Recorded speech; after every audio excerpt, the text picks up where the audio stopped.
Okay, we've got people logging on now. She's awesome.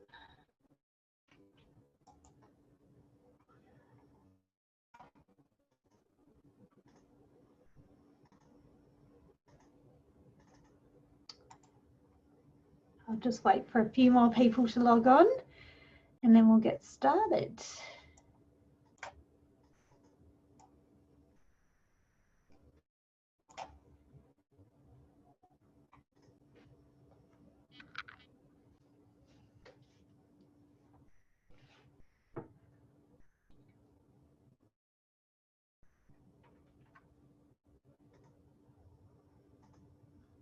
We will get going right on time as well, so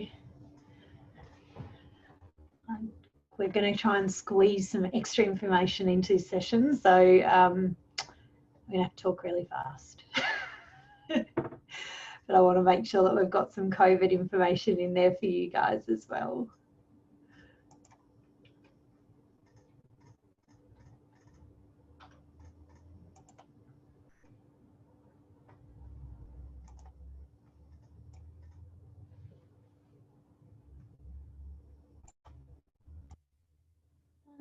Will I mute everyone?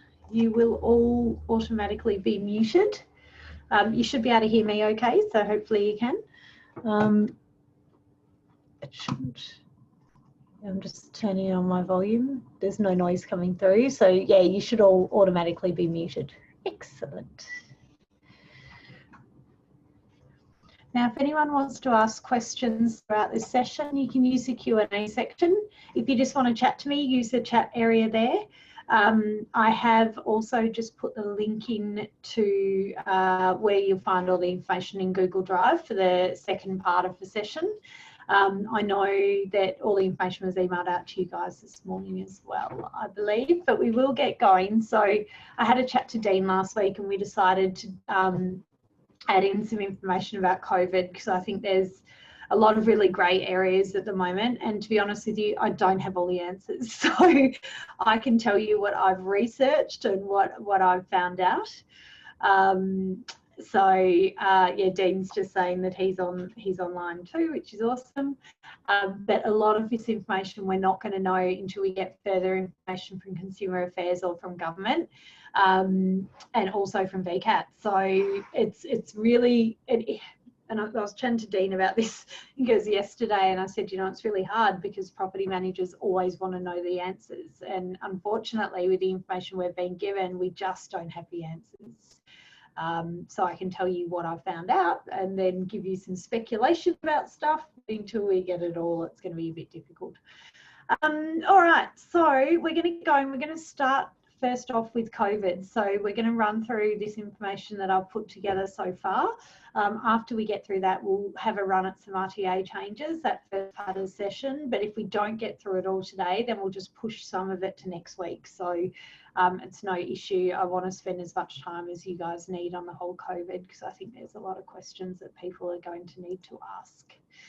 All right, so we will get going. I've got all your beautiful slides in here. So obviously O'Brien Real Estate, the purpose to create a place where we can facilitate our people's growth and your values as well. So family, mutuality, realising your potential, embracing change and health and energy. And I've got to say, guys, you know, you are so lucky to be part of a brand that cares so much about the individual people, particularly at a time like this, because I think it's a time where, you know, you really realise how much support you guys have, which is awesome.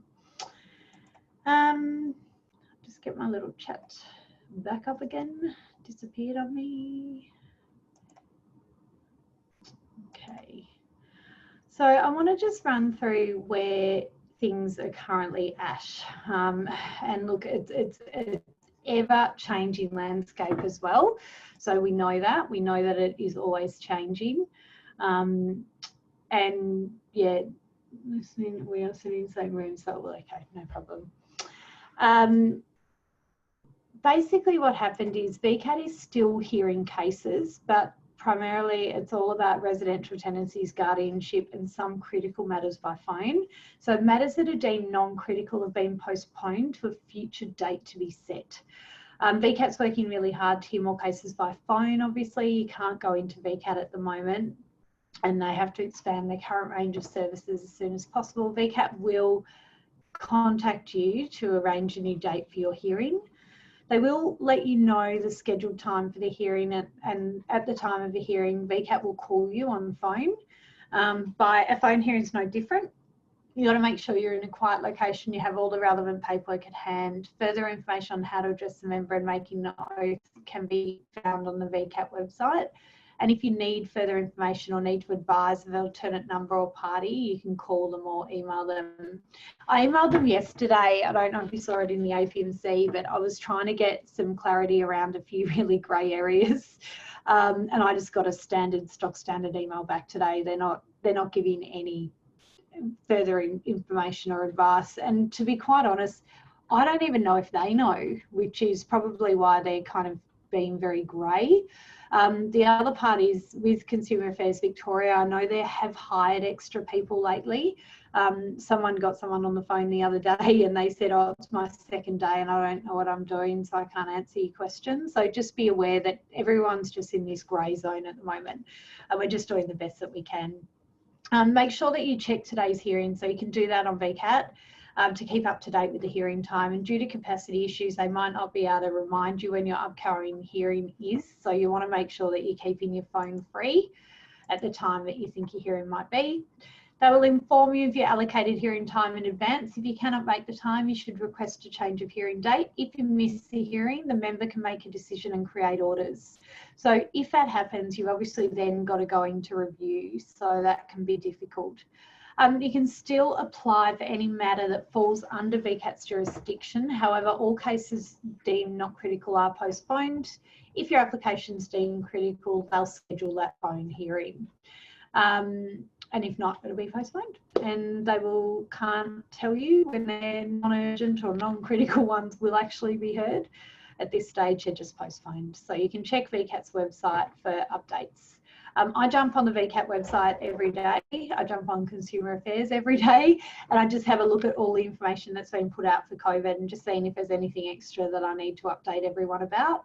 If I do find updates, I'm going to start doing a few Facebook Lives in the APMC, and I will also just do posts in the APMC to keep everyone updated.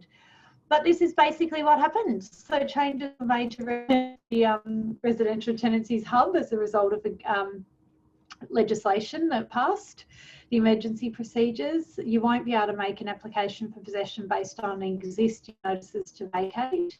And all they've got on their website is detailed information will be available soon. That's it. We still don't have any further information on when they actually did pull that off the website. But this is all you can do for your notices now.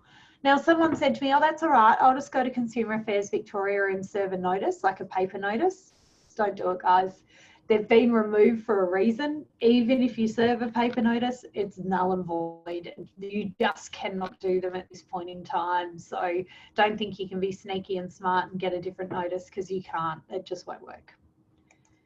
And this is your application section. So the grey thing that I was trying, or the grey bit I was trying to get an answer on yesterday, if you apply for any of these purposes, which is absolutely fine, and we've done a couple of them lately, apparently you need to already have a case number with CAV. Now, I don't know how you actually do that, but Consumer Affairs Victoria said that you have to lodge a case number with them. You have to try and sort it out. And then when you actually do your application, so say for, application for sale of property, you have to put that case number in your comments section, otherwise VCAT won't hear it. So just be aware, I haven't been able to get that confirmed by Consumer Affairs or VCAT, and that was what I was trying to get confirmed. But these are your termination orders that you can apply for. So we applied for a termination order. We've got a tenant at the moment who is endangering the safety of neighbours. We've been trying to get him out for that for a little while, but it's really hard because we've got reluctant neighbours that won't give us the information that we require, and police who don't want to do police reports, even though they're there every second night. Anyway, on the weekend, he went on a drunken, drug-fueled rampage and started trashing the property. So we've now served him with a notice for damage instead of endangerment, because it's a little bit easier, I think, to fight sometimes. This is the response that we got back. So basically, they acknowledge receipt of that one.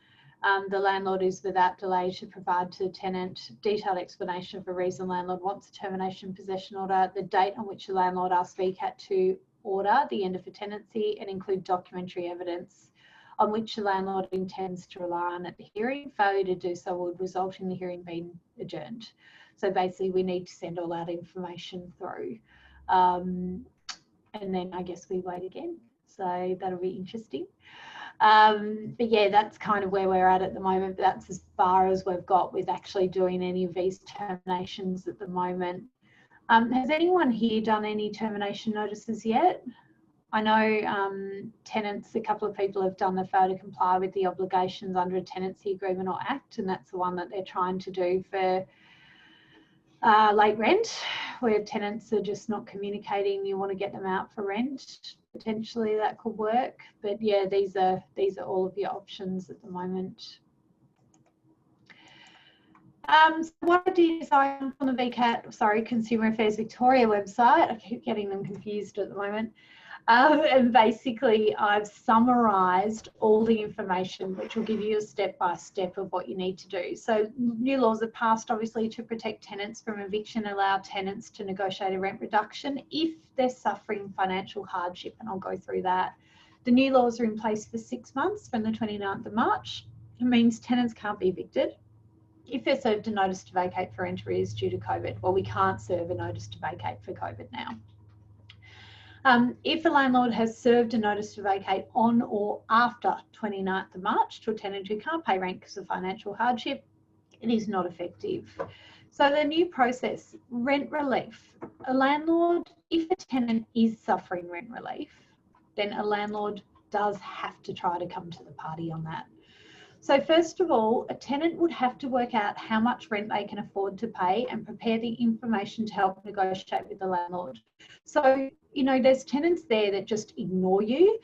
Do you know what? If you cannot open up a negotiation with the tenant to try and come to an agreement, that's not a situation that you've got to help the tenant in, because they're actually not helping themselves. So tenants have to work out what they can afford to pay and prepare the information to help negotiate. So you might be having $1,500 a month for rent, for example, and then the tenant comes forward and says, I can only afford to pay $1,000 a month. They have to work out what income they have from their employer and through any government financial support, and how long this income will last, because they brought in the JobKeeper payments. There's job seeker as well. Tenants who are already getting government support, such as Centrelink, are actually in a pretty good financial position at the moment, because they got handouts very quickly on in the piece.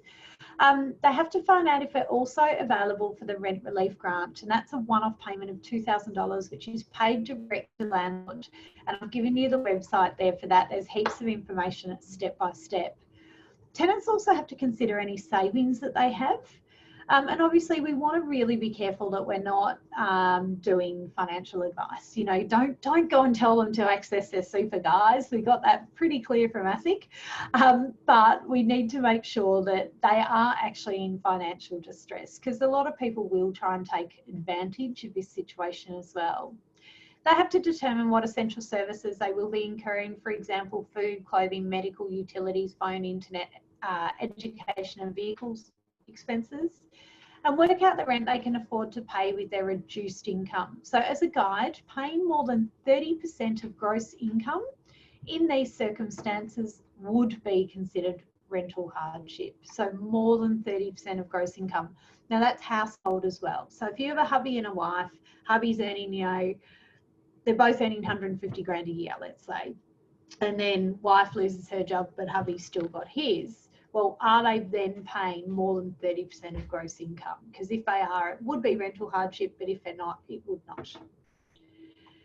There's no predetermined rate or amount that a tenant could be expected to pay. It's just got to be reasonable for landlord and tenant. So for some tenants, a lesser reduction may be enough to enable them to keep paying rent if they still have a job but have reduced hours.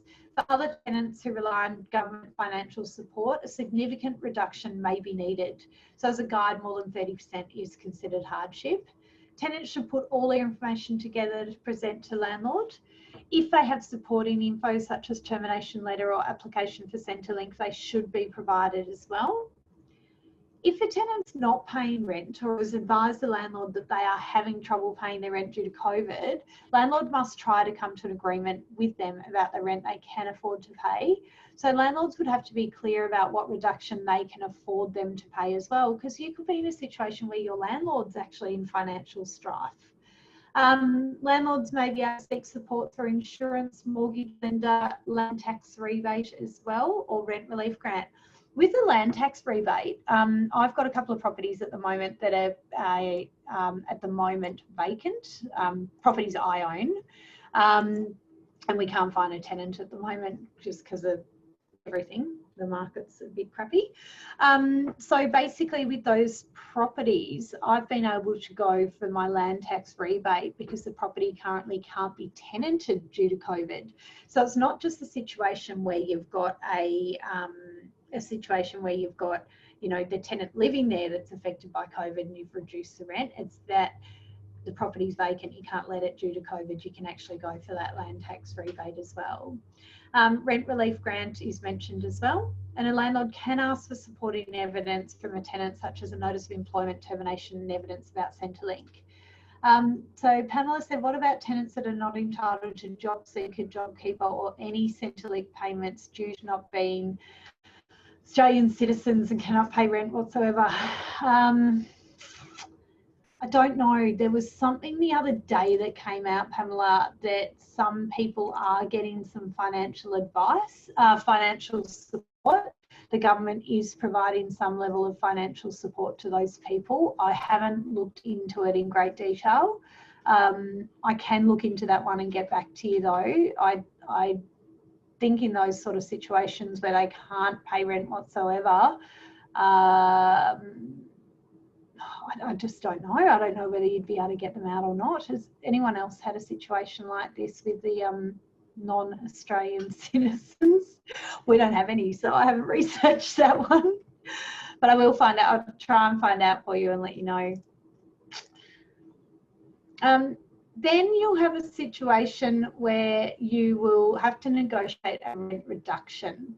So once the information's been forwarded to the landlord, they can put a counter offer back. So like Pamela, for example, if your tenants came forward and said, I can't pay a cent, well, how are they going to feed themselves? How are they going to pay for electricity? How are they, like, if you've got absolutely nothing, I don't see how they can live in Australia whatsoever, potentially.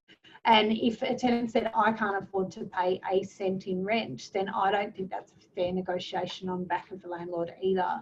So I would try and go through Consumer Affairs Victoria and go through that dispute resolution process, which I'm about to go through with you now, and get Consumer Affairs to come to an answer perhaps for that. Tricky. So once the information's been forwarded to the landlord, they can put a counter offer back, including information about their own financial position. So if an owner can't meet the request because they financially need that rent to come in to pay the mortgage, then they've got to put their position forward as well. And they have to negotiate in good faith. So for example, negotiate with the intention to reach an agreement, try to understand the other party's situation, be flexible, take into account all the available info. And the thing is too, a tenant has a duty to actually provide that information to you. Because I know in the beginning, a lot of tenants said, we're just suffering hardship and we're not going to pay rent. That's not the way it's going to work. And potentially, I don't know if you guys saw, but the whole rental strike thing, where tenants just went on strike and said, we're not going to pay rent. Well, again, that's not going to work either. They can't just say we're not going to pay rent. They have to try and come. No, they want everyone to lose a little bit, but one person not to lose everything, basically. Got to share the burden, financial burden. Don't make assumptions about the other party's position, and obviously actively listen and engage in discussions. It's not an intention to the government that the tenant ends up in a debt situation at the end of a reduced rent period. So if a landlord does ask a tenant to defer, so deferring a payment means that, you know, you're $1,500 a month now. You might say to a tenant, pay $1,000 a month for the next 3 months, but then on the fourth month, you have to pay an extra $500 in the fourth, fifth, and sixth month to make up for that shortfall. So you just defer in the payment, you'll eventually get it. They want to really encourage reduced rental payments because they don't want the tenants to end up in a debt situation at the end of this COVID situation. When an agreement's reached, the details have to register with CAV so everyone is clear about what's been decided. So name of tenant, name of landlord, property address, rent pre-agreement, rent for the period of agreement, and the time period the agreement will be in place. And I know I've got a couple other questions, but I do answer them a bit further, so I'll just keep skipping on. You have to register the agreement there, and that's the CAV website. Once registered, all parties are notified of the recorded agreement, and it can be used to then access other government support, such as the rent relief or land tax. If either party can't agree, then CAV will try and assist with reaching an agreement. So with this, when you get the pre-recorded agreement, you can then go for the rent relief. So the rent relief is where the tenant is liable or can get up to $2,000 of rent relief, and that's paid direct to the agent or the owner. With that, they have to be earning less than $100,000 as a group. They have to have less than $5,000 savings in their account or $5,000 in their bank account. And they have to still, after you've negotiated the rent reduction, still be paying more than 30% of their income on rent, okay? So then they can apply for their rent relief grant, which is paid out to the landlord or the agent. The agent has to make sure that they've got that Department of Human Services Centre Pay sign-up account. And once you've got that, the money will actually come through there because it's a Department of Housing one that comes through, a Department of Human Services that are controlling that one. So say you've gone down the path and the tenant says, I only want to pay $1,000. The landlord says, no, you can pay $1,200 because I can't afford such a decrease. And you can't come to an agreement, then Consumer Affairs Victoria will do a dispute resolution to try and reach that rental agreement. So they want to try and have a quick service so both parties can have certainty quickly and try and find an outcome that will share the financial burden. Okay, if a landlord uses the services of an agent or property manager, you've got to make sure that that landlord has allowed you all the information that you need so you can negotiate on the owner's behalf. If CAV are unable to reach an agreement, they can refer the parties to a Dispute Settlement Centre of Victoria for a free specialised mediation service. A rent agreement is reached with the help of them. It will be recorded and all parties notified. They can also do binding orders. So if a party still can't agree after mediation, the Chief Dispute Resolution Officer for residential tenancies will be able to issue binding orders to determine what the reduced rent will be. So more information about these laws. If a tenant wants to leave, a tenant can break their lease early or have a fixed term rental period reduced in some circumstances. And I'll go through this in detail. If a landlord has served a notice to vacate on or after the 29th of March, it is of no effect. The landlord can seek an order through VCAT to terminate the tenancy in some circumstances. So that's still your damage, illegal use, violence, the ones I showed you before. Tenant can't be blacklisted on NTD or ticker if they're unable to pay their rent due to COVID. Eligible tenants can apply for rent relief grant if they register the agreement with landlord or with CAV, or they've gone through that dispute resolution. It will not be given if a tenant has more than $5,000 in savings, is paying less than 30% of their gross income in rent after the negotiated rent reduction, and their household income needs to be below that $100,000. If a tenant's not eligible for rent relief grant, they may be eligible for Commonwealth Rent Assistance through Centrelink. And the new laws are in effect for 6 months. So during the time, a landlord cannot increase your rent. After that period, the rent can be increased in line with the Residential Tenancy Agreement or Residential Tenancies Act. So I've got another property in Melbourne that I own. It's in South Yarra, and I had a rent increase kicking in May, 1st of May, and it was served back to tenants in late Feb, I think it was. And we just cancelled it. So you can't, someone put a post on Facebook the other day going, oh, you know, if I haven't challenged it, do I still just increase it? The answer is no. Because they will get to the end of this and then realise that you shouldn't have been paying it and you've got to try and get money back, and it's a bit of a mess. So my suggestion is cancel your rent increases. So a couple of Q&As here. I will just ask. Can a landlord issue a notice to vacate to move back in? No, Lucy, they can't, but they can issue a termination. So that's that termination. It's not a notice to vacate, it's termination. Can a tenant give a notice to vacate at the end of their fixed term agreement? Normally 28-day notice if it coincides with the expiry of the lease or thereafter as usual. Purchase property, lease expires. Yeah, look, Anna, the way the legislation's written is is that no, the tenant can only actually move out of a property for one of those 5 reasons. That was not an intention of the government when they, and I do have slides on that where REIV's actually spoken to government and it's actually trying to get clarity on it. But no, the intention of the government was not to lock down tenants and say you can't vacate premises. So yes, they are still allowed. I was of the opinion too that, you know, if a tenant gave you notice to vacate, I'm just trying to find my legislation in my book here. If you go to Part 6 termination in the new legislation, under sections 217 and 218, which you can't read here, but if you want to read the legislation, because you all know how much I love it, that if a tenant does give you notice of intention to vacate, you can terminate by agreement and terminate by consent. So as long as you accept their notice to vacate, then it's absolutely fine. The other question was, if a tenant breaks the lease, as they've purchased a property, can we still charge? Yes, you can still charge break lease fees, absolutely. You just can't charge break lease fees if they're subject to COVID. Okay, so COVID, it's where people are in financial distress because of a COVID situation and they can prove it, then you wouldn't be able to charge break lease fees. But for all normal tenants, yes, you can. Yeah, I answered that. Can a landlord issue notice vacate to move back in? No, but they can issue a termination notice. I'm pretty sure that one was on the list. Let me just double check. It is. I know it is. So it would be termination order, landlord or landlord's dependent to reside in the property. So that 548 to 549 section. So yes, you can do it that way for the termination. I'll just find out where we're up to as well. And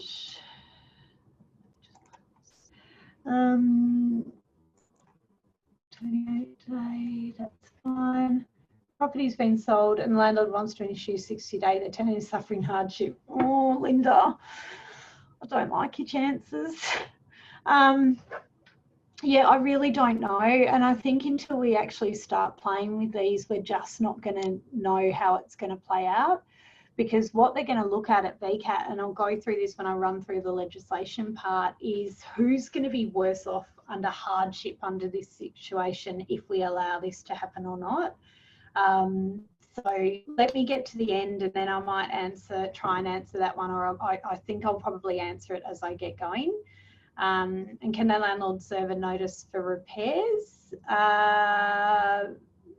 General repairs, I'm assuming access or notice to vacate. I'm just not quite sure. Notice for repairs, whether that's for someone going in to do repairs or for someone who is they want to kick out for repairs. I know you can't for demolition at the moment. So let's run through the legislation just so we can notice, oh, for kick out, awesome. Let's read the legislation, it'll answer it for you. So first of all, these are the sections of the Act which took effect from the 29th of March and are repealed 6 months after their commencement. So this is in play for 6 months only and then it disappears. So first of all, what's reasonable and proportionate? I know most of you guys have come to my training before. So this has actually been brought in early. So this is one of the changes that was meant to come in the new Act, 1st of July 2020, or before the 1st of January 2021. So each possession application at VCAT has to pass a reasonable and proportionate test, so such as the nature, frequency, conduct of a renter, whether the breach is trivial, whether it's caused by someone else, whether it can be remedied, the effect of the conduct of the tenant, if there's any other course of action reasonably available instead of making a possession order. So basically what they're going to do is, who is going to be suffering hardship in this situation? Is it reasonable and proportionate to kick someone out of their home? Or what impact will that have on the owner? So for example, if you had a situation where a property's been sold and it's been sold with vacant possession, and you have a situation where a tenant is suffering hardship, then would it be reasonable of VCAT to kick out someone suffering hardship? Or then it would be a breach of contract on the owner's behalf. So Linda, the answer is we actually don't know, because until we get to VCAT, or VCAT hears these cases and they decide what is reasonable and proportionate, we're not going to know which way they go.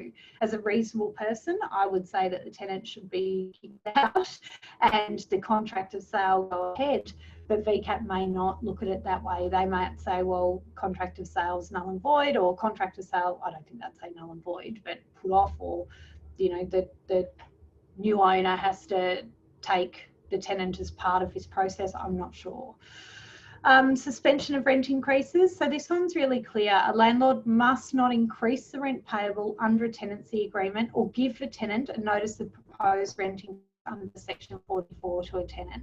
So that says you can't increase the rent. So even if you served a notice of rent increase in Feb, taking into account or taking effect from April or May, it is null and void. And you also can't serve a notice of rent increase for 6 months. Reduction in rent and payment plans. So a tenant may apply to tribunal. Tribunal may order the following. So reduce the rent payable under tenancy agreement for a period specified in the order. The tenant enter into and abide to a payment plan to pay the rent or reduced rent and any outstanding arrears of rent for a period specified in the order. If a tribunal makes an order, they can vary the terms of the agreement in line with the reduced payment plan as well. So the tribunal may cancel or amend an order, and the tribunal must specify the terms of the payment plan. A landlord must allow payment of rent by centre-pay. Honestly, centre-pay tenants are awesome at the moment. You get the rent fortnightly and it comes in. So that is a change which has actually been brought in the new Act. So that's an early release as well. And my centre-pay tenants are awesome. There's no breach of duty if COVID-19 was the reason. So a landlord or tenant or landlord will be unable to breach under Section 89. A tenant has a right to permit entry if COVID-19 was the reason for not allowing access. So if you have a tenant where you're served a notice of entry for routine, say you're still wanting to do a routine inspection, and the tenant turns around and says, no, you can't come in and have access to the property because of COVID, you can't then breach them for not providing entry. Most people are doing remote routine inspections now anyway. Reduction in fixed term tenancy agreement. So the tribunal may make an order on application by a tenant or landlord to reduce the term of the agreement by a period stated in the order, or vary the terms of the agreement that are necessary because of a reduction of the term.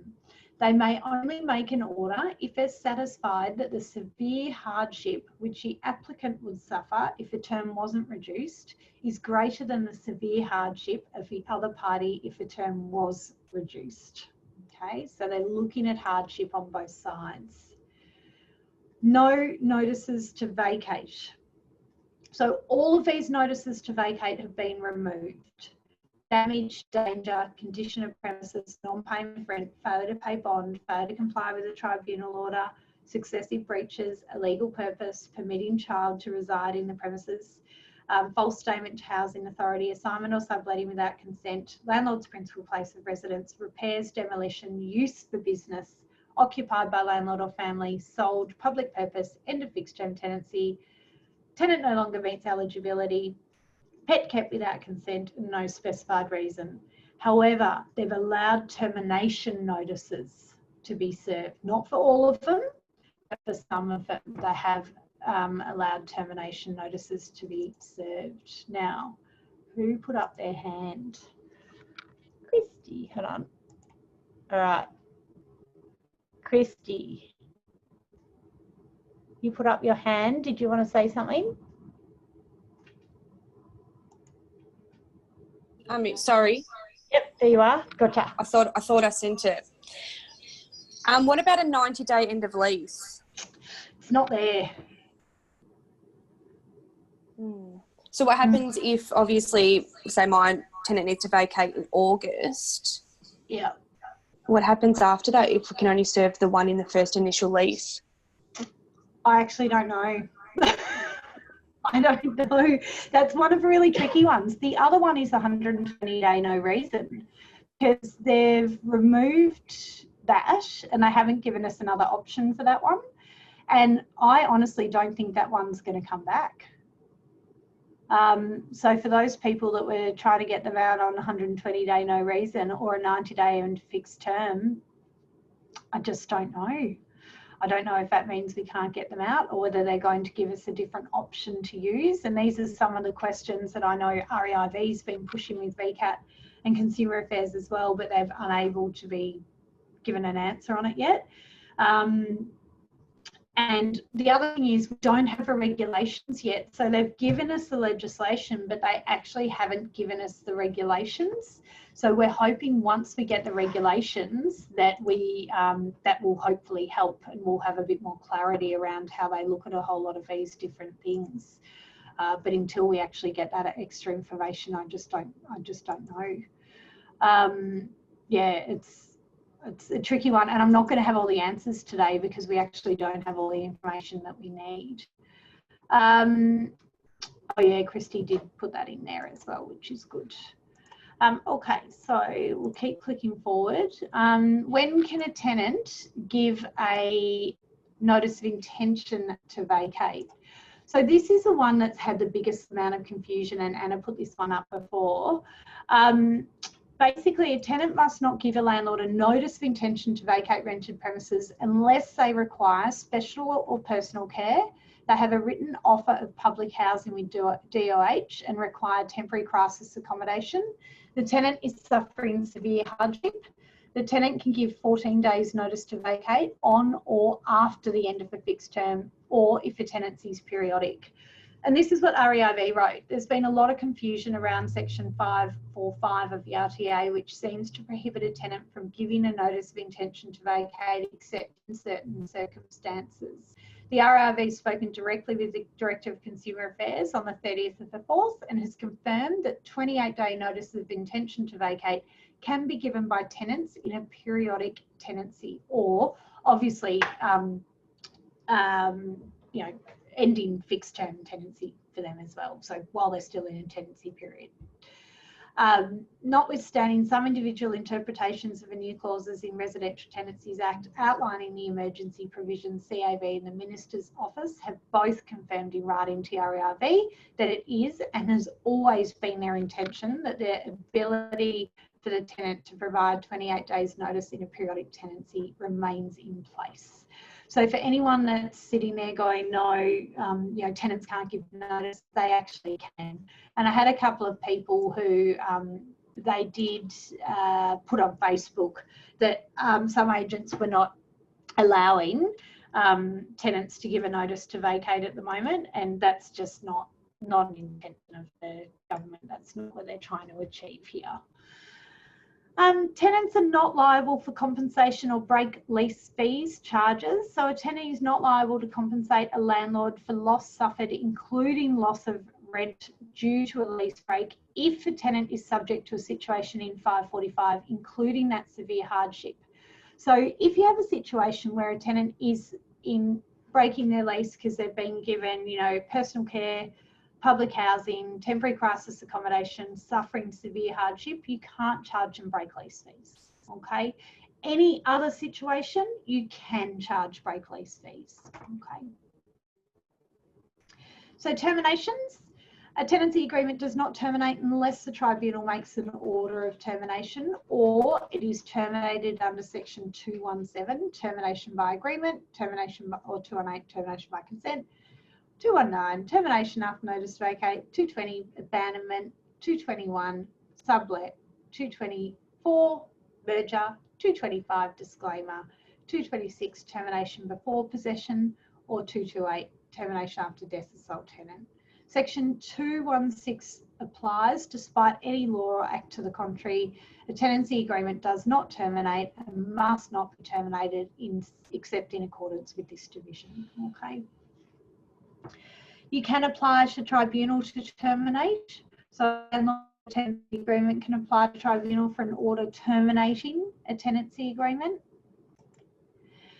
The tribunal may terminate a tenancy agreement. So they may make an order terminating tenancy agreement if they're satisfied that it's reasonable and proportionate. So they're going to look at, you know, who's suffering that hardship, who's going to be worse off in this case. The reasons for making the order terminating agreement: damage caused by tenant or visitor, endangerment, the safety of neighbours, landlord, agent, contractors or employees. So that's an early release to this legislation. Threats and intimidation, again, another early release. That wasn't meant to be brought in until the new legislation came in. Tenant failed to comply with a tribunal order. Illegal use, tenant has failed to comply with their obligations, including not paying rent in circumstances where the tenant could comply with the obligations without suffering hardship. The landlord has engaged an agent to sell or prepared or entered into a contract of sale. Premises are unfit for human habitation or destroyed to the extent of being unsafe. Subletting without consent. Occupied by landlord or family. Public authority to acquire land. Pet kept without consent. If a tribunal does make an order, they must specify the date the tenancy terminates and the tenancy agreement terminates at the end of that day. The tribunal will not make an order if the tenant failed to comply with their obligations, such as not paying rent due to COVID being the reason. So if you have a situation where a tenant, you know, has gone through mediation and or has got an agreement and they can't pay rent by COVID, you're not going to get them out for that reason.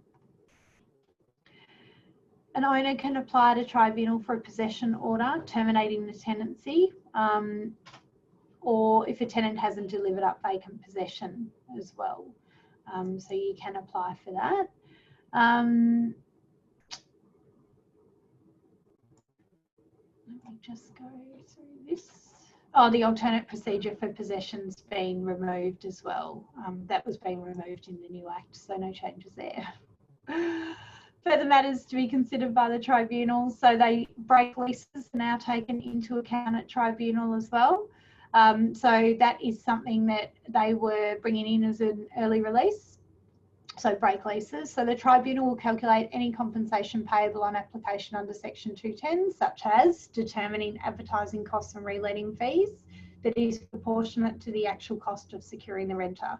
So that question that you had before about can we actually still charge break lease fees? Yes, we can, as long as we're not part of a COVID situation.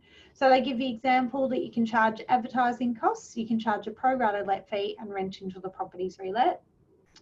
They will also take into account when they're doing compensation, what loss could reasonably have been mitigated if the property was promptly relet. So for example, if a tenant gives you a notice of intention to vacate and you don't put the property on the market for rent for 3 weeks, then you're obviously not going to be able to claim rent because you haven't mitigated their loss.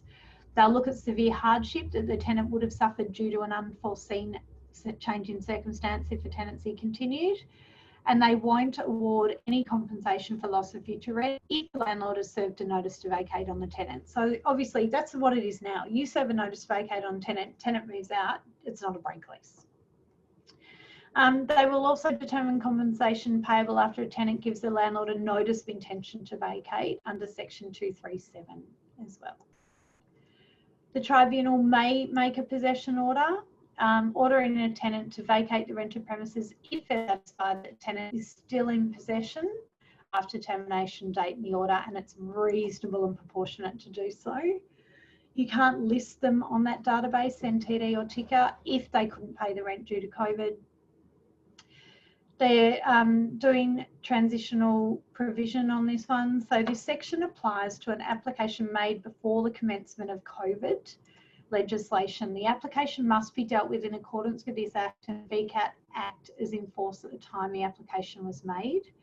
Possession orders. A person who obtained a possession order under Part 7 before the 29th of March 2020 is not entitled to a warrant of possession at any time on or after that date, unless the possession order could have been made under this part had this part been in operation at the time. So we've got a tenant at the moment where we went to VCAT prior to this legislation coming in. Rent arrears.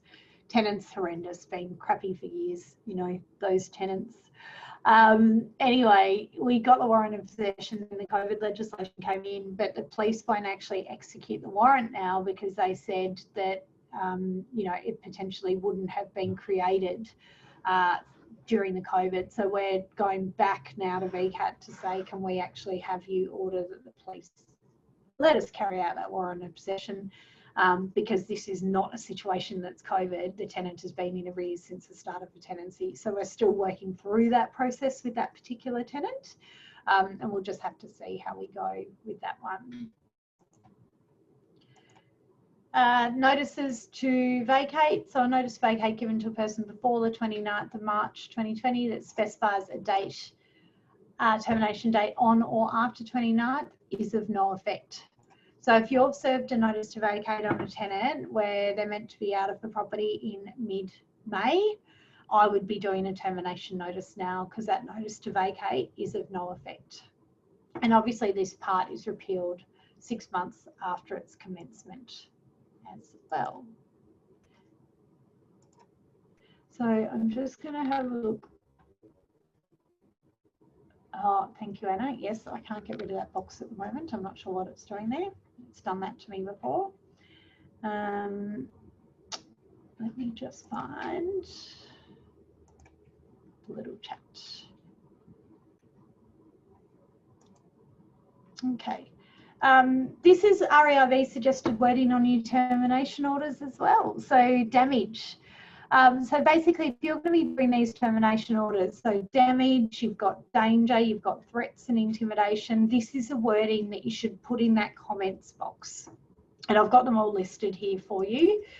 You've got failure to comply with a tribunal order, tenant served with 368 notice, illegal use, failure to comply with obligations under a tenancy agreement or act. So that's the one that I'd be doing for your rent arrears. Sale of property, premises unfit or destroyed, assigned or sublet. Landlord or landlord's dependent to reside in the property, and then your pet exclusion order as well.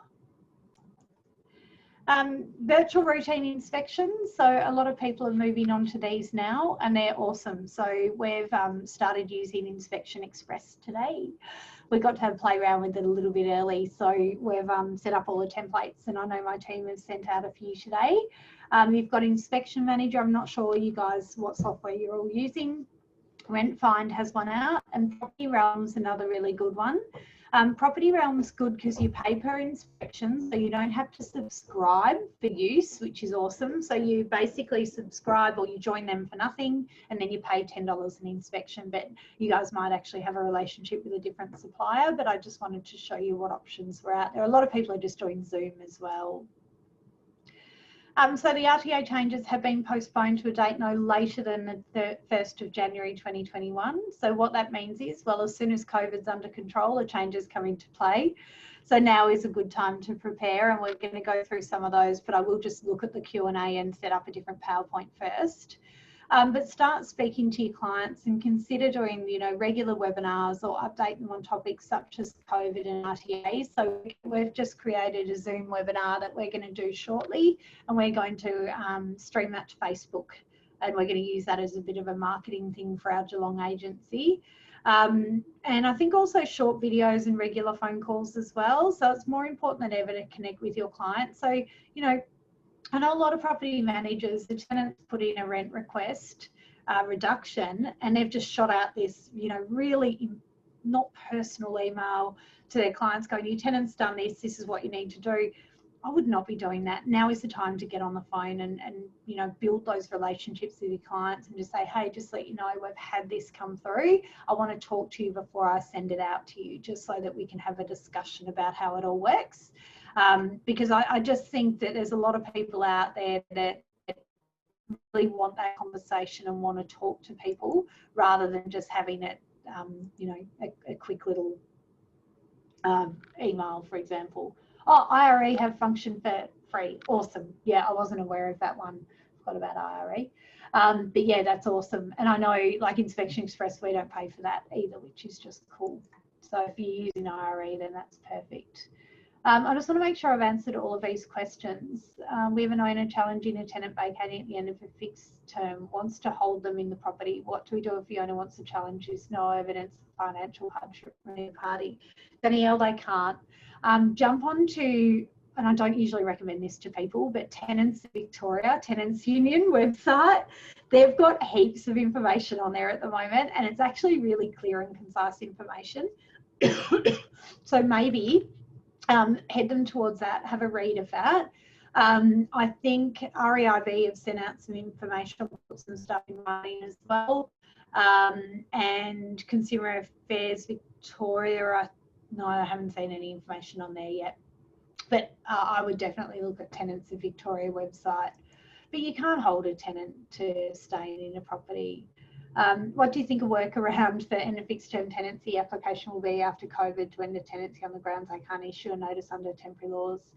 I actually don't know the answer to that, Tamara. I think we have to wait and see what the regulations say, and I think we have to wait and see if they allow us any flexibility. It's really tough because I know everyone wants answers on this, but they just haven't given the answers to us. And I think until we have answers, I'd only be speculating on what you could do. All right, we'll see if there's, yep, that's it for this one. Let me close out this slideshow and I will grab the other one and I'll try and work out how to get rid of that little box as well. Let me have a look here.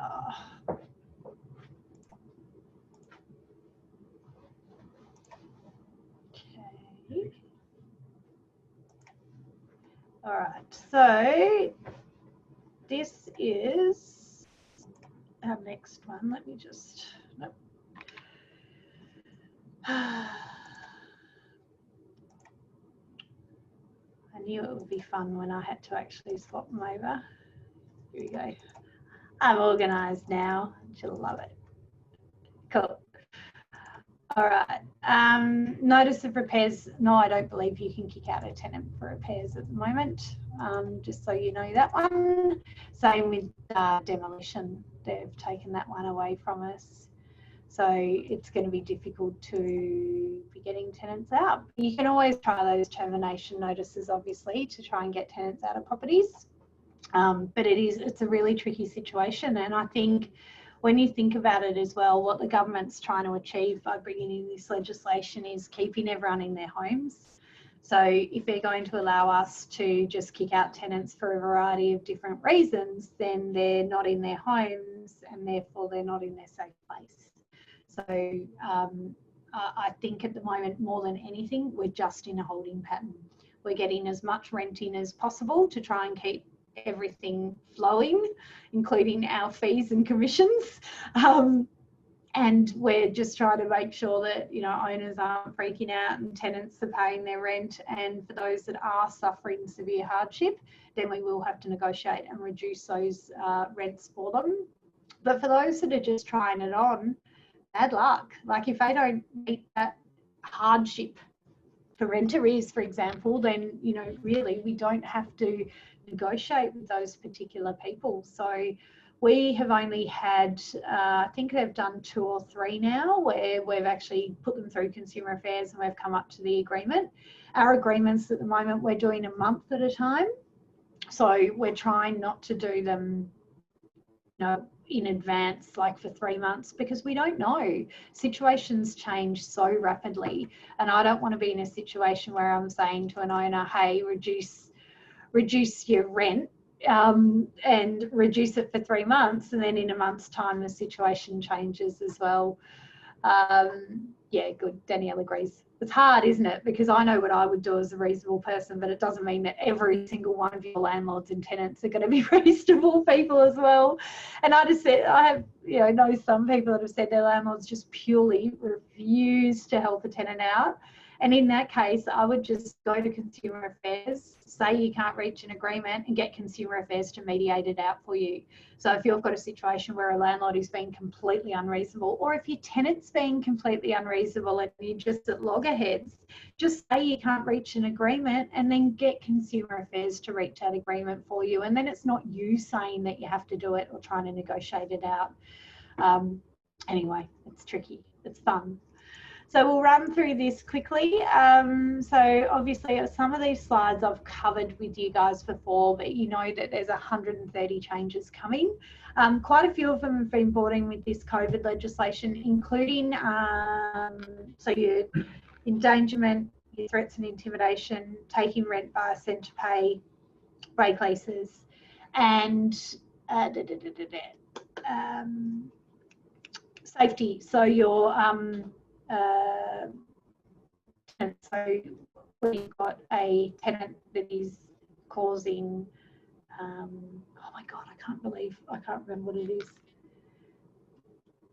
Where your tenants are basically fighting all the time, and my mind's gone completely blank. Apologies for that.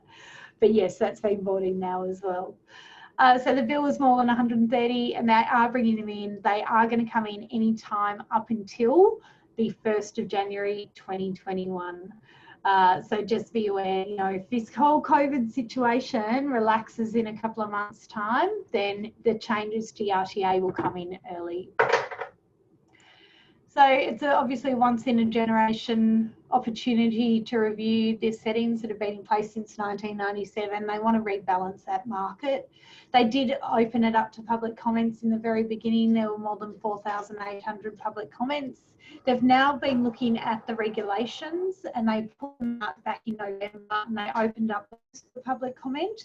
Only 700 people put in public comments. So out of the whole process, there's been 5,500 public comments from people like agents, owners, tenants, tenant support workers, anyone who's affected by residential housing.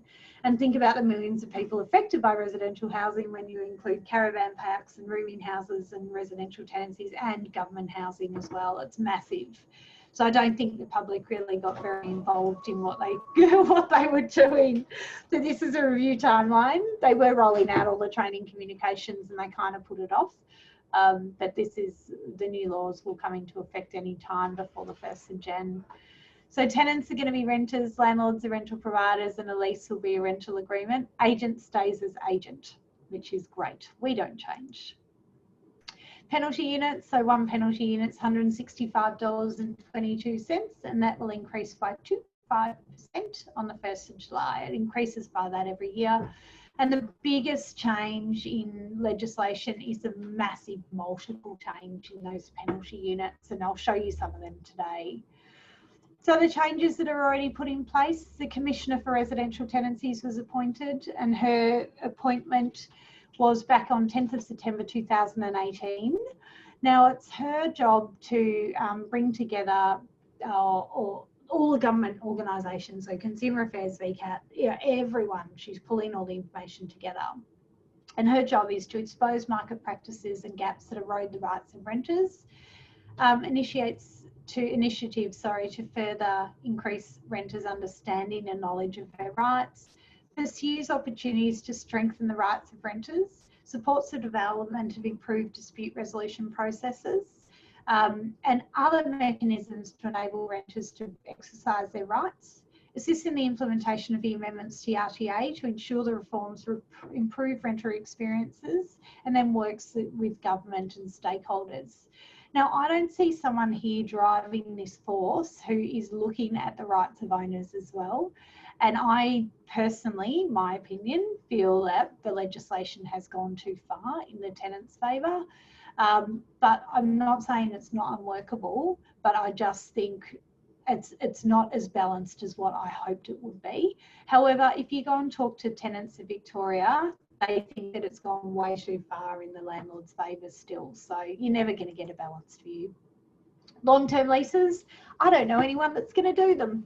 No, I shouldn't say that. I think a few country agents will potentially do them, but I can't imagine you signing up all your tenants on 5-year fixed-term leases. But as of the 1st of February 2019, you can. You have to use the correct standard form. If you don't, tenant can vacate with 28 days notice and no break lease fees. You can download those forms from the CAB website now. Bonds are a month's rent unless the rent is over $7.60 a week. You serve a tenant with a 120 days notice of bond top up every 5-year fixed term period if there's more than 5 years on the lease. So say you started and you're paying $1,300 a month, and by the end of 5 years the rent's $1,390. You can top up the bond by that $90 as long as you've got another 5-year term left on the lease. Rents can be increased every 12 months by CPI, SRI, or a percentage increase or fixed dollar amount. You can plan out these leases, these increases in leases on the table in the lease, but you still must serve the tenant a 60-day notice of rent increase. The tenant can still request a rent assessment, and if you've gone over market, that can be reviewed. Modifications can be written into the lease, and if they are, the tenant doesn't have to get permission for those. Any other modifications they have to get consent for, but an owner can't unreasonably withhold consent. And for long-term leases, you can only do routines every 12 months by giving 14 days written notice. The first inspection can happen at any time in the first 12 months. You can give a renting guide electronically. This has recently been updated, so I sent the most recent guide to you in the email today, and it will also be in that chat area. I gave you the link to Google Drive for that. Make sure you are using the most up-to-date one now. Rent increases, so you can only increase the rent every 12 months. If you've got a 2-year lease, then you obviously have to have it written into the lease, plus you have to serve a notice of rent increase. So just make sure that you're always serving your rent increases, even if it's written into the lease.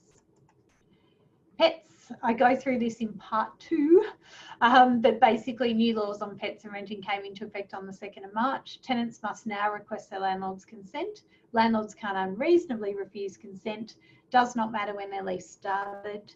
New laws do not cover pets that were already present before the 2nd of March 2020 because there were no laws covering pets then. So basically, if they had a sneaky pet last year and you didn't know about it and you find out about it now, you can't do anything about it because they already had the pet prior to the 2nd of March. It's only for new pets that came in after that date. Tenants obviously still have duties relating to damage, cleanliness, nuisance, regardless of when they kept the pet, and we'll go through that in part 2.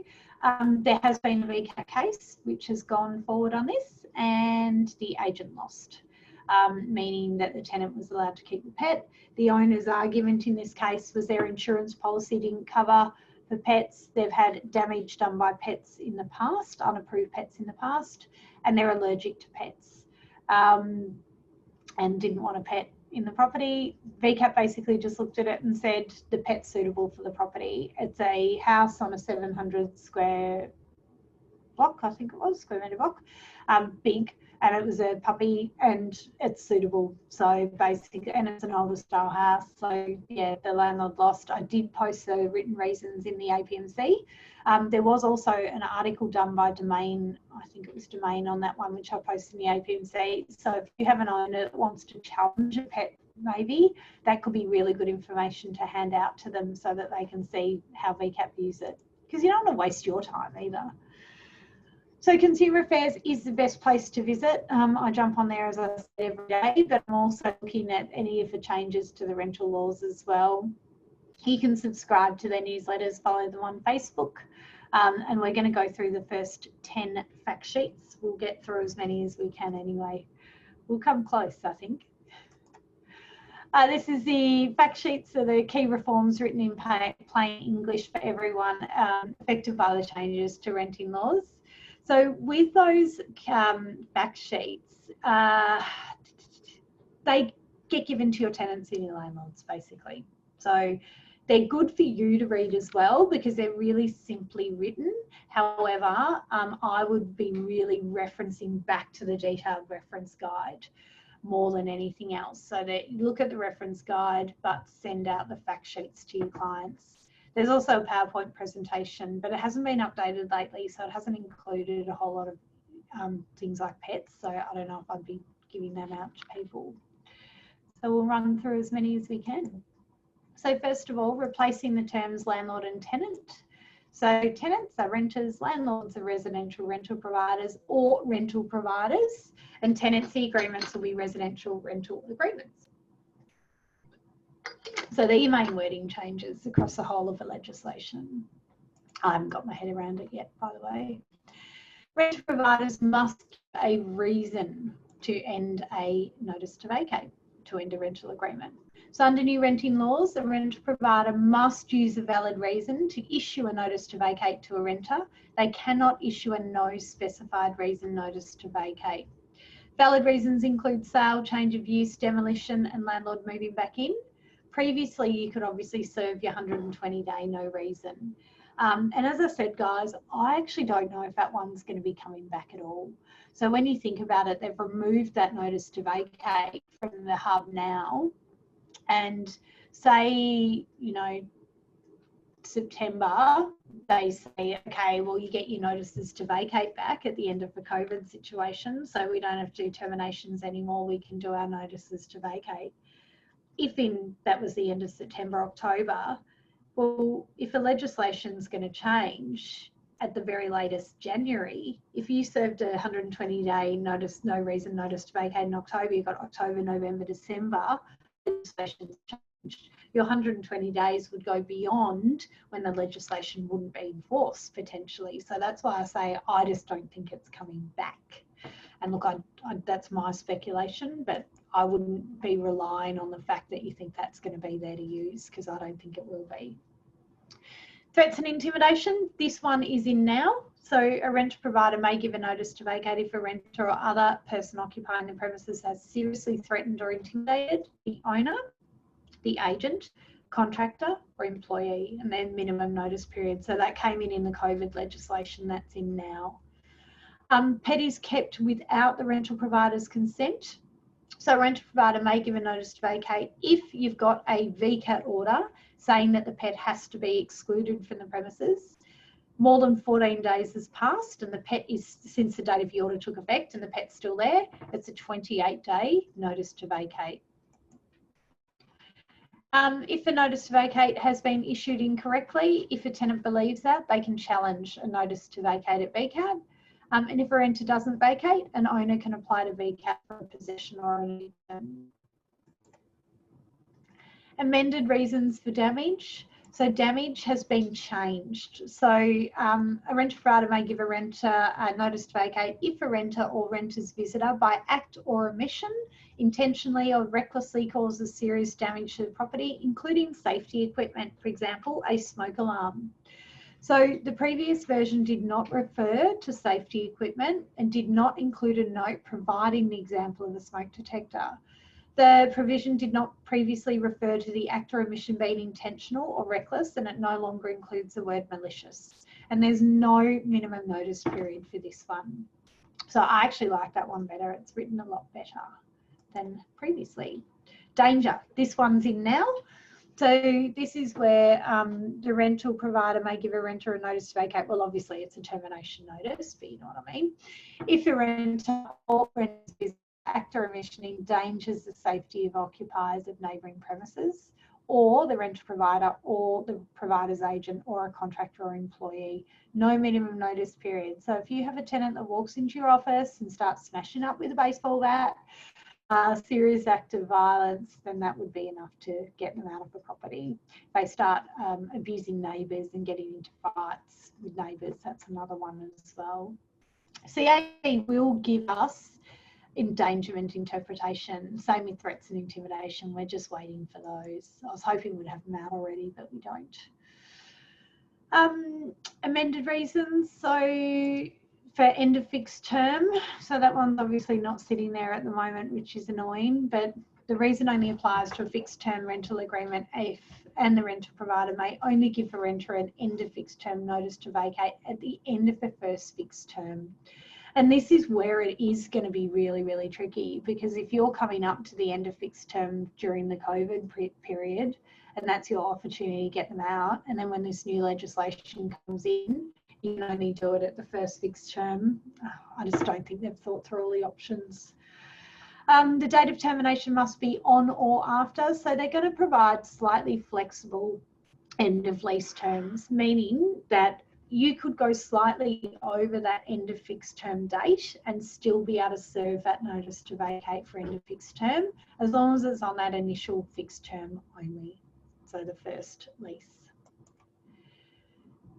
You will have to provide documentary evidence with all your notices to vacate. So for the owner's principal place of residence, repairs, demolition, premises used for business, occupied by landlord or family, premises to be sold and required for public purpose.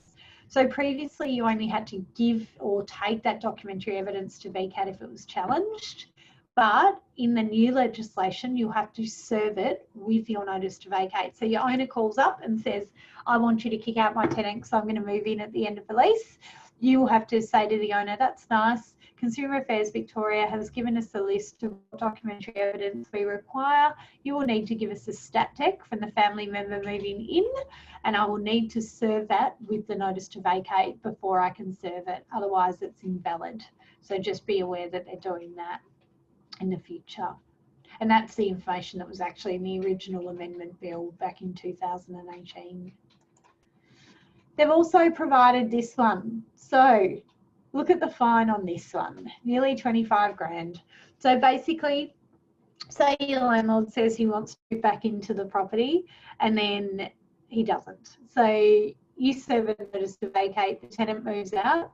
You have to use that or not let the property to a person for use primarily as a residence before the end of a 6-month date after the notice was given.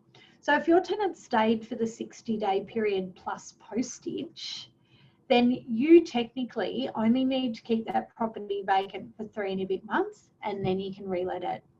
Your other option is you go to VCAT to get the property cleared to be relet. However, if your owner just leased out the property again, you've got the potential of that $25,000 fine. So just don't do it. Basically, they're just trying to shut all the loopholes with the ways that you can kick tenants out, I think. This is where you can apply to VCAT for a possession order. So if a tenant's given you intention to vacate and they haven't vacated, or you've given them a notice to vacate and they haven't vacated, but I'll put a sad face on it because your 120-day no reason will no longer be there. Rent. This one's been confusing. I think I've run through the rent one before, but I'll run through it with you again because now we've got the guidelines and fact sheets, which make it a little bit clearer, hopefully. But basically, you've got a period where if the tenant's going to be on a strike system. So they're allowed to have 5 late rents every 12 months. So what I mean by that is your tenant's allowed to be more than 14 days late 5 times before you can get to VCAT. However, say on the first occasion, you serve a notice to vacate when they're 14 days late and they don't pay any more rent, then you can go immediately to VCAT.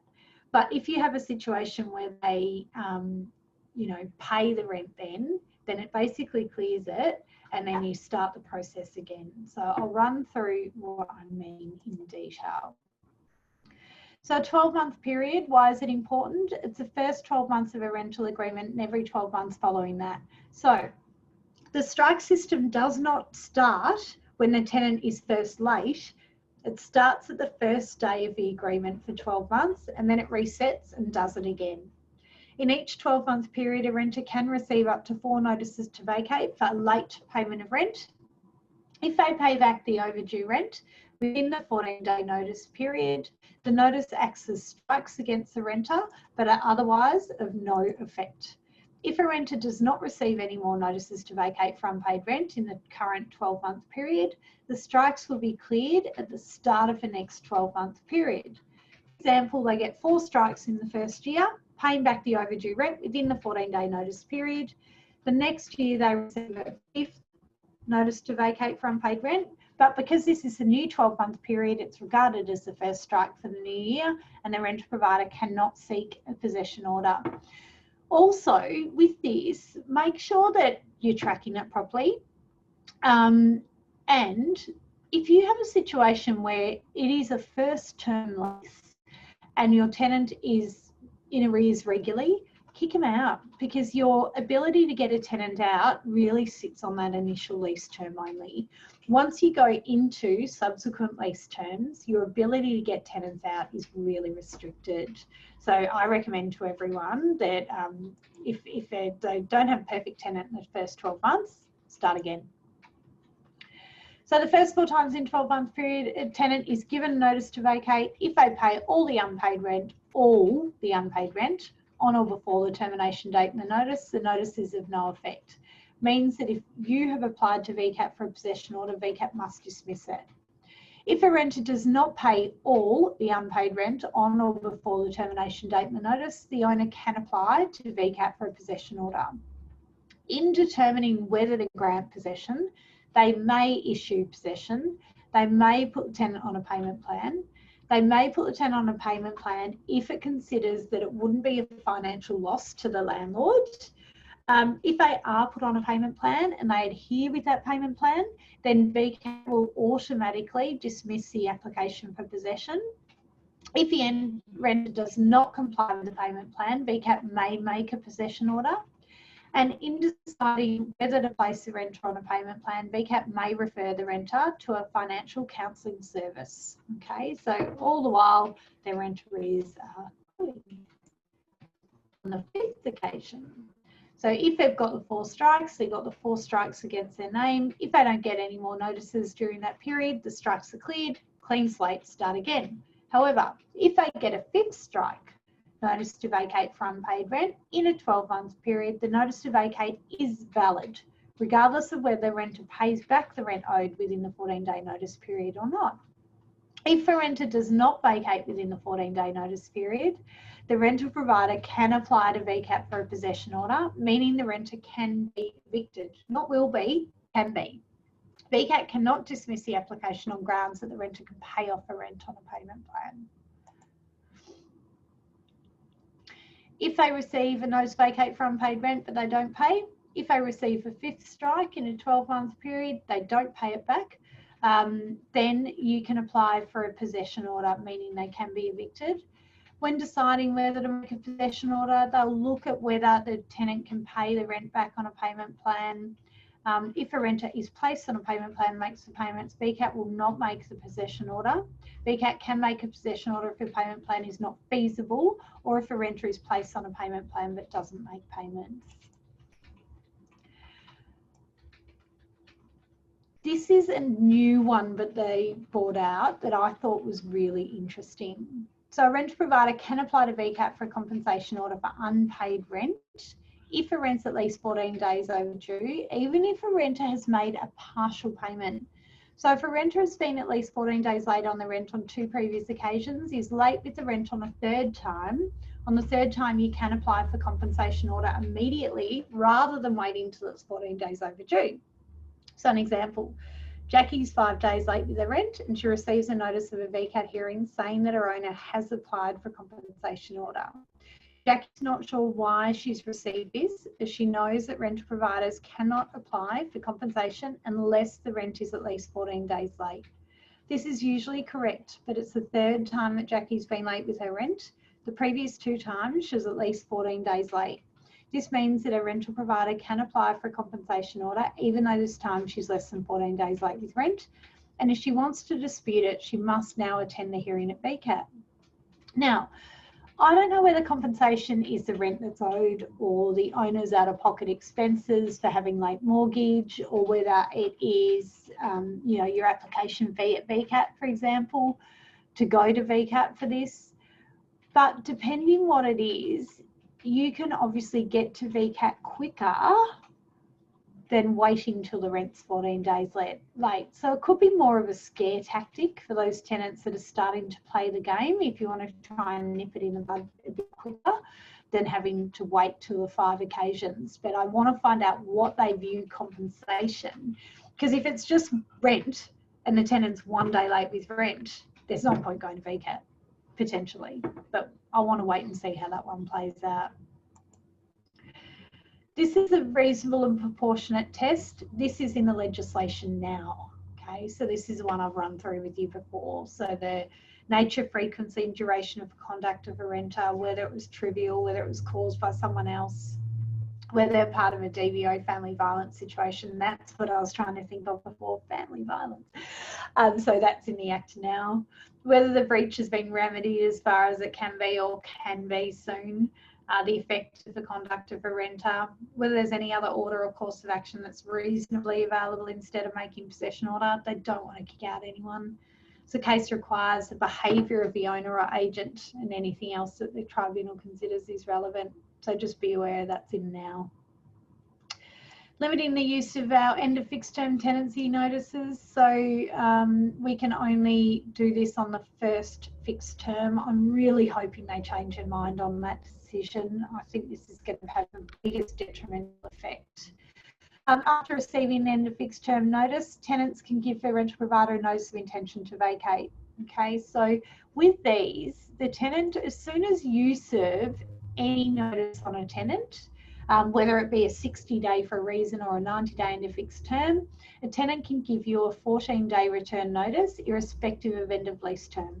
So they can break the lease at no penalty. So as soon as you serve them a notice, they can give you 14-day notice and just walk away after those 14 days. This is the end of fixed term tenancy. This is the way it's written in the amendment bill.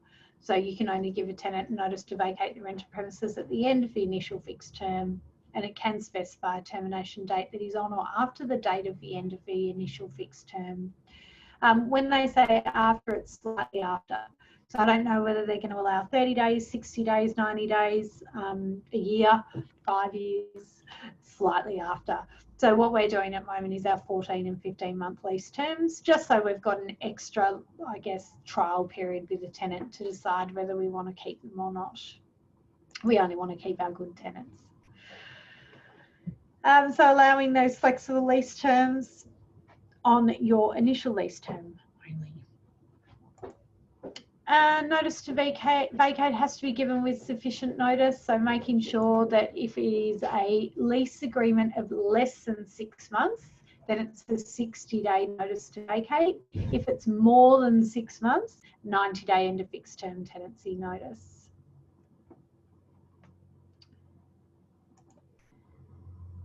If a tenant receives a end of fixed term tenancy notice, they can choose to vacate by the specified date, or if they wish to leave earlier, they can give that 14-day notice of intention to vacate. And they can also provide this notice giving end date before the end of a fixed term, which they previously could not do. So that's a new one that's been brought in. The renter would not be liable for any rental agreement break lease in that situation where you've given a notice to vacate and they've given you their 14 days, you can't hold them to the end of fixed term. If a renter believes that a rental provider has issued notice to vacate that is not valid, they should apply to VCAT to challenge the notice. So your end of fixed term tenancy notice was always one that I really liked because it was really hard for a tenant to challenge, but they have actually put in the fact that a tenant can challenge these now a lot easier than they could previously, so just be aware of that. So just like they can challenge 120 day, they're going to be allowed to challenge the end of fixed term as well. False, misleading or deceptive representations. Now you guys are all awesome and you don't do this, but some things that I see in this marketplace is really quite terrifying. So new rental laws will make it unlawful for rental providers to encourage someone by entering into a rental agreement by being misleading or deceptive or false. And I'll give you some certain things around that. So the Australian consumer law already prohibited commercial rental providers from doing this, but it's going to be covered for private or residential rental providers in the new RTA. So you've got to make sure that owners or agents are not inducing someone to enter a rental agreement by being misleading or deceptive, i.e. the owner's interest in the land, the rent payable, the location of the premises, the characteristics, the use, the existence or availability of facilities as well. And I'm going to give you examples. So location of a rented property. A property is in an area with limited public transport, but the rental provider falsely claims it's a stone's throw from the train station. Ownership. The agent claims the retiree seeking a stable income owns the property, but it's actually owned by a real estate agency who may be looking to rent it out until they can sell it. Lawful use. The rental provider advertises a warehouse conversion as a residential rental property, but the property is zoned for industrial use only. Characteristics. The rental provider claims the property has excellent energy efficiency due to a 5-star heating system, but the agent does not mention that the property is in an old building with poor insulation. Rental cost. A property is listed at $600 a week all inclusive, but the rental provider does not mention extra fees for accessing the laundry, gym and communal areas. And facilities. The rental provider suggests that the property has high-speed internet connection due to the building's NBN, but they don't disclose that the apartment itself is not connected. And I think we just have to be really, really careful. They put penalty units on this one as well. So I just left this slide in just to show you the penalty units. And this was in the original Residential Tenancies Amendment Bill. So 60 penalty units, nearly $10,000. Just be careful too, you know, you don't want to be in a situation where an owner says, oh yeah, it's got ducted heating and cooling, and then tenant moves in, it's got ducted heating, no cooling. Or you say it's got a car park and it doesn't have a car park. Because although you might not have knowingly done this, you may actually have, you know, misled or deceived them into entering into a rental agreement. Disclosure requirements before entering into a rental agreement. So under new rental laws, you must disclose important information to renters before they sign. So before entering into a rental agreement, the renter must be informed of whether the property is on the market for sale or in the process of being sold. So that is where your owner has already signed an authority to sell or organised with a solicitor to produce a contract of sale. The property is to be repossessed under a mortgage. The rental provider is not the owner of the property and they have rights to let the property, and embedded electricity networks as well. Now with these disclosure statements, New South Wales, they had their new legislation coming in March. They only had about 20 items coming because they had about 100 going about 10 years ago. So we're just catching up with all of them now.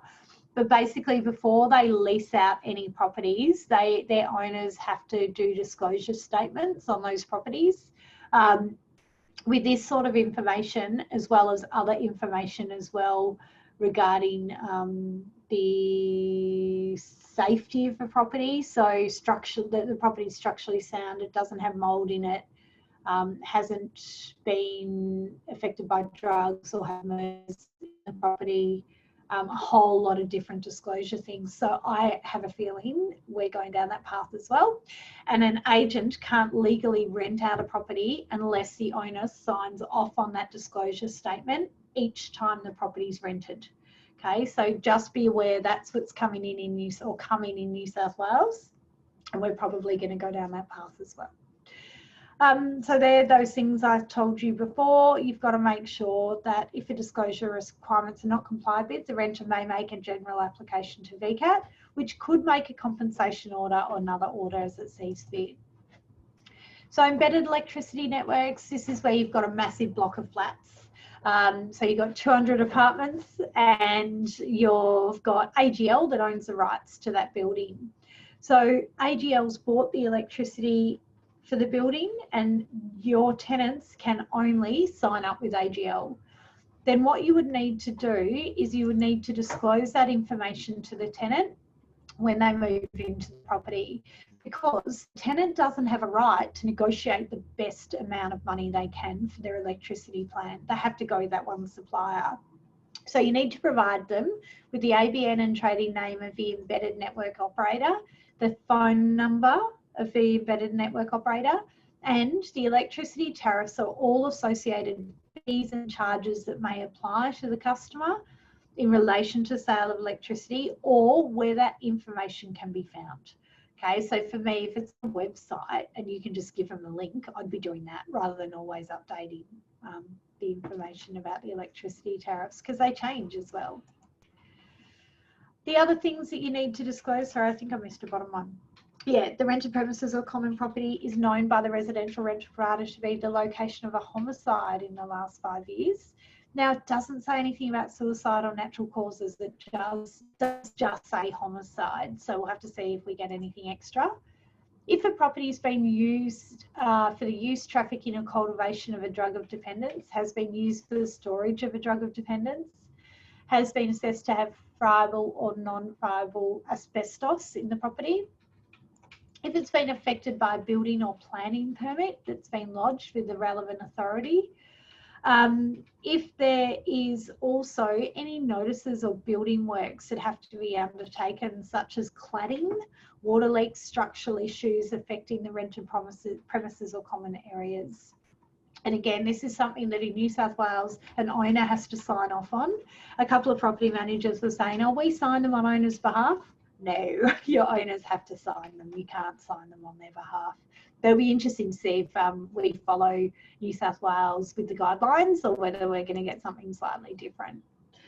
I will actually finish now, if that's okay, because I don't want to keep you guys all later than you need to be, because we booked it in from 3:30 to 5. But what I'll do is at the start of next week, I think we're on next week, the week after, I think it's next week. At the start of next week, I'll start with this and I'll flick through and then we'll go to the next one. So we will catch it up. Just be prepared next week. We may go slightly longer than that 1 hour mark, if that's okay. So if you can allow, you know, an hour and 15, even an hour and a half, just in case, that would be awesome.